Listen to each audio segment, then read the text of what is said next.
օգնականներ ունեք, ոնց որ պարոն Այո, Շանսերը ինչպես է գնահատում։ շատ բարձր միանշանակ։ Բայց դուք խաղաշապացիներին ճանաչում եք իրենց սկզբունքները, իրենց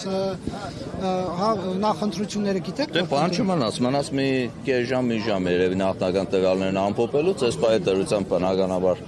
թվերը արդեն կան ու շատ հուսադրող թվեր ունեն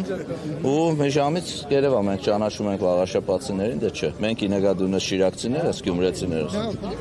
Դե մենք էլ ենք ճանաչում, ինչ տարբերություն, այդ շատ վատ է, որ արդեն մենք փոքր Հայաստանում տարանջատում ենք գյումրեցիներ, խաղաշապացիներ, երևանցիներ։ Նախընտրությունները գիտեք, իրենք ինչ են ուզում։ Դե մենք եկել ենք նայենք իրենք ինչ են ուզում ու ինչ ընտրություն են կատարել ու մենք վստահ ենք խաղաշապացիների խոհեմ ընտրության վրա։ Մի քիչ հետո կերևա այդ ամեն ինչը արդեն։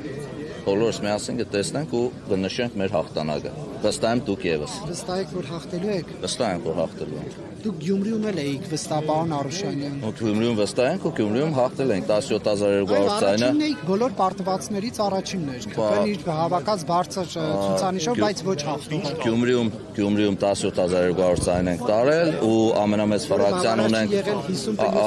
Դե եթե հաշվենք, որ 4 ֆրակցիայով են իրար միացել, որ կարողանան մեր ցայներից ավելի շատ ցայներ անել ու եթե այո, որպես այդպեսին քաղաքապետ Գյումրիում քաղաքացիական պայմանագիր չի ունեցել, բայց ընտրությունները որևէ կուսակցության ու որևէ անձի քաղաքացիական պայմանագիրը չի պարզվել։ Իսկ հիմա որպես ժողովրդավար կուսակցության ներկայացուցիչ կարող եք ասել, ձեր շտաբ մուտքը ազատ է թե ոչ։ Միանշանակ, ինչի՞ պիտի փակելն։ Ուղեկցեք։ Չեմ կարող ասել շտաբի պետիդ աշխատանքային գրաֆիկը ոնց է ինքը, ինչ սահմանափակումներ է տրել, բայց միանշանակ ժողովրդավար երկիր է ու ասենք մի ներսը շատ շոկ է, չէի ուզենա, որ դուք ներս գայիք։ Ներսը որ ավելի լավ լիներ, մենք սաղս ներսը կլինեինք։